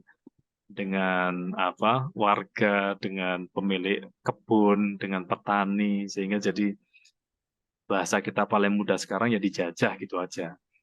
Tapi Hmm, mereka ini kan bukan angkatan perang. VOC itu kan angkatan dagang. hmm. Kapalnya kapal Rahasianya dagang apa, semua. Pak? Rahasianya Kenapa? apa? Rahasianya apa bisa bertahan begitu? Ya, ini yang perlu kita banyak belajar lagi. Karena kalau kalau berkaca di situ kan berarti pembangunnya atau pendirinya pasti punya visi yang sangat gede banget ya. Visi yang tidak sekedar 1-2 tahun. Tapi bahkan di kita aja sampai 350 tahun gitu. Belum lagi di negara lain. Hari ini kapan kita ketemu lagi perusahaan yang umurnya 300 tahun? Iya, benar, benar. Padahal di riset yang sekarang ini kan 96% perusahaan itu mati di tahun ke-10. Itu. Jadi Hmm. 50% perusahaan mati di tahun kedua, 80% mati di tahun kelima, 96% mati di tahun ke-10. Jadi hanya 4% perusahaan yang bisa ulang tahun yang ke-10, Pak. Oh, Gitu. berarti Jadi dari kalau hari ini ada 100 UKM lahir. 10 tahun lagi tinggal 4, Pak. iya, iya. Karena nggak bertahan itu. Nggak bertahan karena bisa jadi visinya kurang gede atau tidak fokus membangun bisnis organisasinya, membangunnya cuman eh, ya sekedar untuk hidup gitu. Kan apa namanya? Masing-masing ini kan punya style ya. Makanya tadi kalau guru saya membaginya dengan beberapa kategori tadi. Ada CEO itu fokusnya founder, ada CEO fokusnya maintenance dan growth. Bahkan ada CEO yang fokusnya crack ya, mengcrack bisnis yang sebelumnya karena lifetime-nya waktunya gitu. Kayak kita belajar dari Nokia yang Hmm. tadinya perusahaan kayu jadi perusahaan teknologi, kemudian tiba-tiba di teknologi dia dia sendiri apa eh, tiba-tiba kehilangan pasar lah itu. Itu kan apa fase-fase yang memang menjadi perjalanan mereka ya. Kalau kalau kami di bisnis teknologi ya secara sejarah histori ya kita 22 tahun gitu. Kita lahir dari 2001 kami itu. Dari mulai warnet namanya Kampusnet, Hmm, hmm. kemudian masuk ke software developer, kemudian ke edukasi teknologi digital ini, ada di properti juga ada di yang itu eh, ya masing-masing kembali ke orangnya ya karena kalau bahasa guru saya itu gini, tidak ada satupun perusahaan yang punya masa depan. Karena yang punya masa depan itu orangnya Ya. gitu. Jadi membangun visi besar, kemudian mengajarkan visi ini kepada tim kita, sehingga visi ini dibawa mereka sampai sampai kita nggak ada pun mereka masih jalan gitu. Hmm. Bahkan kalau guru saya yang satunya itu mendefinisikan bisnis itu pakai lebih lebih serem lagi tuh. Definisinya gini, bisnis adalah perniagaan yang menguntungkan dan berjalan tanpa kehadiran pendirinya. Baru disebut bisnis katanya. Kalau kalau masih harus mengandalkan pendirinya berarti namanya dagang katanya. Kata guru saya yang satu itu. Hmm. Gitu. Artinya kalau kita cuti sebulan, 2 bulan, bisnis kita masih lancar, berarti itu beneran bisnis gitu. Tapi kalau kita cuti sebulan, bisnis kita langsung apa berantakan, nah itu berarti kita belum selesai dengan bangun bisnisnya. Itu Hmm. ciri sederhananya, Pak. Gitu. Iya, iya. Waktu waktu pertama kali bangun itu, Bapak idenya ide sendiri atau memang udah ada tim duluan sih, Pak? Waktu awal-awal itu. Sebetulnya kalau disebut founder itu senior saya, Pak. Senior saya namanya Pak Karnadi itu angkatan 2 tahun di atas saya. Kami semua waktu itu masih mahasiswa. Hmm. Masih mahasiswa, kebetulan di Undip itu labnya terbatas. Lab Hmm. komputernya terbatas. Jadi bikin warnet itu tadinya sebagai mini lab untuk menggantikan apa kan tugas-tugas banyak. Dan kalau di apa jurusan teknik, kalau saya kan jurusannya psikologi ya, saya sendiri psikolog. Apa nggak terlalu banyak membutuhkan lab komputer, tapi teman-teman yang di teknik elektro, teknik mesin, arsitek itu kan membutuhkan komputer yang spek tinggi ya. Hmm. Hmm. Bikin warnet itu di ruang tamunya salah satu pendiri, salah satu pemegang saham, sampai jadi 13 cabang. Kemudian kita dimodalin apa BUMN, sampai kita dapat dapat dana miliaran itu bukan karena mengajukan, Pak, karena nggak enak aja ditawarin terus. Gitu. Hmm. Tapi memang udah ada tim sebelumnya ya, Pak ya. Betul. Kami itu memulai dari 33 orang, Pak. Sebetulnya itu kelebihan dan sekaligus kekurangan. Kelebihannya itu modal lebih ringan, kekurangannya ini apa namanya? Kekurangannya berantem, Pak. Dan itu masih bertahan sampai sekarang, Pak, 33 itu. Sekarang sekarang 16, Pak. Yang Hmm. di ada satu PT yang 16, ada satu PT yang 4 orang, ada satu PT yang eh, 3 orang. Tapi yang mau sedang kita rapihkan itu kita buat yayasan, yang yayasan ini mendapat saham minimal 10% dari semua PT itu. Hmm. Karena apa? eh Istilahnya kita pengen belajar dengan kayak gini. Bill Gates aja, Bill Gates aja mendonasikan 90% kekayaannya untuk kegiatan kemanusiaan, kegiatan filantropi ya, Hmm. gitu. Nah, sehingga apa? Kita memulainya dari 10% itu. Pokoknya 10% untuk apa namanya? Untuk yayasan sosial lah gitu. Dan ini juga untuk mengikat ke apa? Ke holdingnya gitu, Pak. Ya, kami semua juga masih belajar, kami juga masih mentoring dengan guru-guru kami karena size-nya juga masih kecil ya kami ya. Masih apa namanya? Kita masih baru di angka 2 digit kok, Pak. Hmm. Belum apa namanya? Belum sampai ratusan miliar, belum sampai triliun. Iya, iya, iya. Iya. Sarannya Kemarin saya gimana dapat nih, Pak? Ini jatuhnya kan saya ini kayak apa ya? Kayak masih masih sendiri sih, Pak. Otaknya tuh masih sendiri. Jadi mau iya. ngapa-ngapain sebenarnya agak-agak terbatas. Sarannya gimana tuh, Pak Iya, ya? nanti sebetulnya nanti di sesi kita yang ke berapa nih? Ada pertanyaan yang ini ya, Pak. Kita kan masuk ke level operational profitability. Hmm. Di operational profitability itu kan kita membangun struktur, membangun tim, dan membangun bagian yang membuat revenue tinggi, bagian yang membuat profit tinggi, bagian yang membuat biaya rendah. Hmm. Sebentar, kayak kita bikin KPI. eh, Bapak share screen ya? iya, Mas Arsin kan? Oh iya, iya. Sebentar.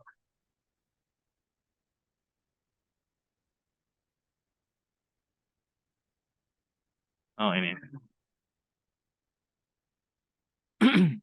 Kan sebetulnya di rumus bisnis kita ini kan bicara profit or loss, itu kan ada banyak cara. Tapi diantaranya adalah menaikkan revenue, menurunkan cost gitu. Nah, kita kan bangun tim untuk orang-orang yang menaikkan revenue, caranya bagaimana, kemudian cara menurunkan cost bagaimana. Tapi memang kita belum nyampe sini sih, Pak. Kita baru, Oh, ya. tapi akan ada waktunya nyampe sini, Pak, gitu. Iya, iya, iya. Intinya sampai kita itu betul-betul oh, ternyata nggak bisa sendirian gitu. Karena kalau sendirian kita akan mentok di jangkauan kita sendirian. Kalau kita mau menjangkau lebih luas, kita tetap butuh banyak orang gitu. Dan akhirnya disitulah kita perlu menguasai keterampilan meng-hire talent itu. Bagaimana hiring talent yang dia menggantikan posisi yang eh, punya buat kita sudah bisa didelegasi, sudah bisa digantikan gitu. Kita Hmm. hanya fokus melakukan pekerjaan yang belum bisa digantikan orang lain. Karena fokus manajemen SDM itu adalah semua orang itu penting, tapi semua orang harus bisa digantikan gitu. Termasuk akhirnya kita mencari pengganti buat diri kita sendiri. Karena fokus kita akan mengambil peran yang tidak bisa digantikan. Hmm. Contoh peran yang tidak bisa digantikan itu ya jalan-jalan, menikmati waktu bersama keluarga. Masa kita nitip keluarga kita ke orang lain? Iya, benar. Ya kita sendirilah yang menikmati. Betul, betul. Lah, sedangkan kayak kirim proposal, kirim penawaran, balesin telepon, balesin WhatsApp, kan itu kegiatan-kegiatan yang sebetulnya bisa diduplikasi gitu. Betul. Tinggal membuatkan sistem defaultnya, misalnya Q&A-nya itu, kalau ada pertanyaan ini, jawabannya apa, pertanyaan ini jawaban apa. Habis itu kita ajarin tim kita, kalau pertanyaan seputar ini jawabannya ini ya, gitu. Begitu dia sudah lancar, udah kita ngurusin yang lain, Pak. Gitu. Iya, iya, iya, iya. Iya, mungkin sih kendalanya selama ini kan pikir, ah udahlah kita masih bisa ngerjain sendiri, ngapain kita harus gaji orang untuk itu, ya kan? Pikiran kita Iya, kadang gitu ya, Pak ya.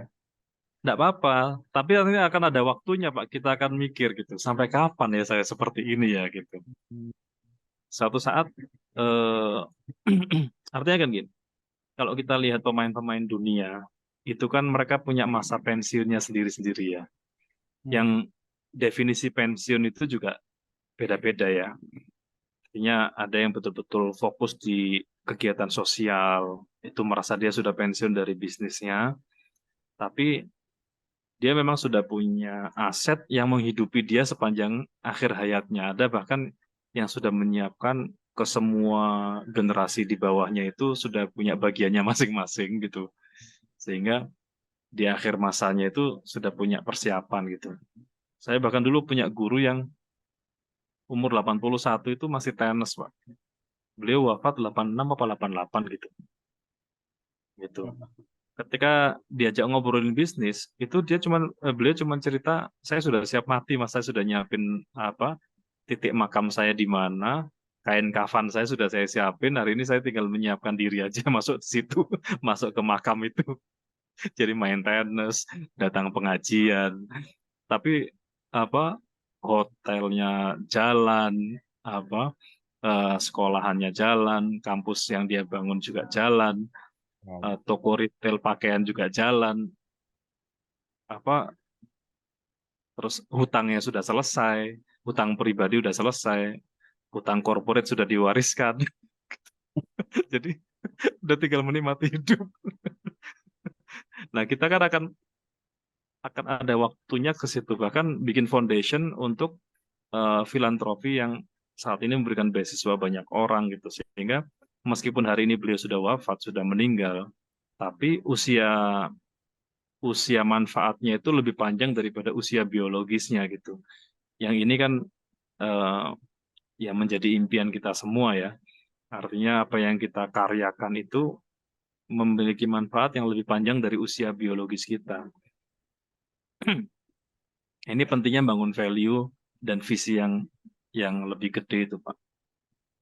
Hmm, hmm. Iya, iya, iya. Ya mungkin hari ini masih berasa sehat, berasa kuat sehingga wah tak selesaiin sendiri gitu. Iya, Nah, kapan kapan titiknya itu kita akan menemukan masing-masing, Pak. Akan menemukannya masing-masing. Saya itu waktu itu sempat mikir itu di usia 30, Pak. Gitu. Di usia 30. Meskipun saya ini masih sangat terlambat karena waktu itu saya sempat punya impian begini. Ah, besok usia 40 tak fokus sosial aja deh gitu. Ternyata sekarang belum bisa. Sekarang usia saya 40 belum bisa gitu. Hmm, hmm, hmm. Iya, karena Oh, ya, baru 38 ini baru mau mulai ya. Ini ada mau ya yang nggak mau apa. pakai link Zoom ya, Pak ya? Gimana, Pak? Ada yang mau pakai link Zoom-nya ya? Oh, nggak tahu nih. Saya tadi ada yang join dari lain Iya, ya? ada Mungkin berapa kali sih iya. Mungkin waktunya. kita cukupkan dulu Pak ya. Saya yang lupa ini. Mestinya mungkin mungkin dari apa forum lain ya. Kita sih punya beberapa akun Zoom. Mungkin apa namanya?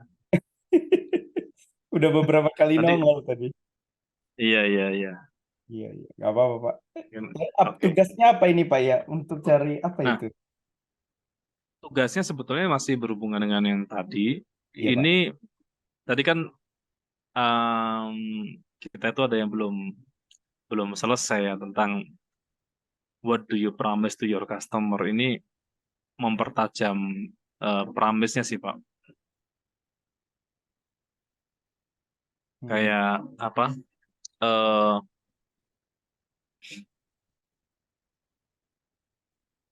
Kalau bahasa di brand itu ya tagline-nya gitu. Karena itu akhirnya merek-merek yang akan Bapak bangun itu akan mudah membangun tagline kalau sudah tahu apa yang mau dijanjikan gitu. Kayak Coca-Cola membagikan kebahagiaan, Walmart yang low price, ya always low prices. Lion apa Pak tagline-nya? Kurang tahu. Taunya air Asia ya. Ah, Air Asia. everyone can fly itu Pak. Membuat semua orang bisa terbang gitu. Ya, ya. Lion Kan nggak dia tahu. membuat orang bisa terbang. Ya.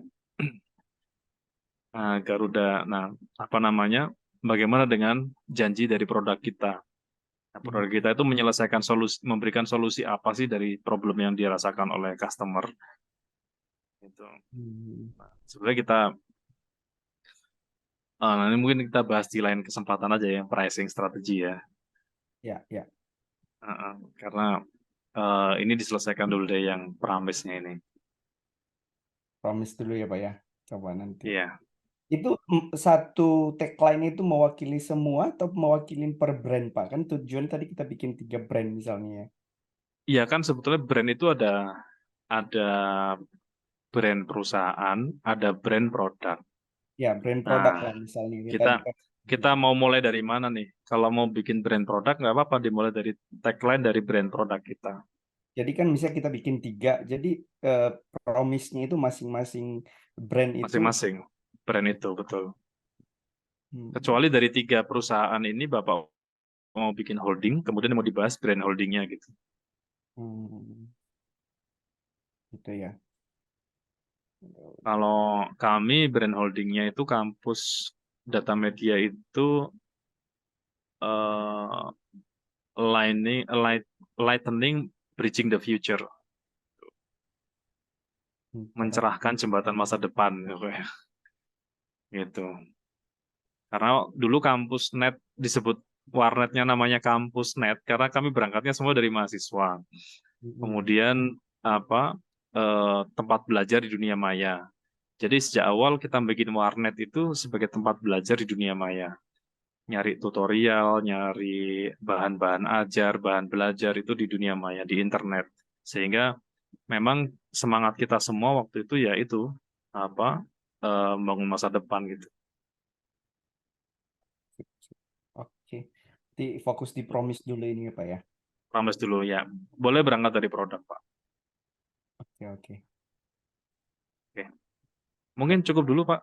Ya. Pak Dharma untuk pertemuan kita hari ini. Semoga bermanfaat dan selamat siang. Selamat siang, makasih Pak Faris. Ya, sama-sama.